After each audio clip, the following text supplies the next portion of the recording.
आपण बघू शकता की वाल्मिक कराड यांना सध्या बाहेर आणण्यात आलेलं आहे आणि जिल्हा न्यायालयामध्ये जे आहे ते त्यांना दाखल केलं जाऊ शकतं। या ठिकाणी पोलिसांचा मोठा फौजफाटा आणि बंदोबस्त आहे।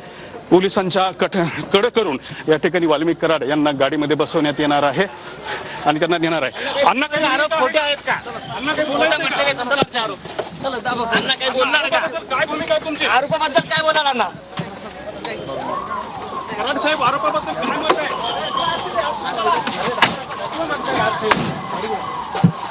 तर हे बघू शकता की वाल्मिक कराड यांना आता न्यायालयामध्ये हजर केलं जाणार आहे। त्यांची जवळपास 20 ते 25 मिनिटे आरोग्य तपासणी झाली होती आणि त्यानंतर आता वाल्मिक कराड हे न्यायालयाच्या दिशेनं त्यांना घेऊन हे सगळे कार्यकर्ते जे आहे ते सुद्धा निघाले असल्याचं आपल्याला पाहायला मिळतंय।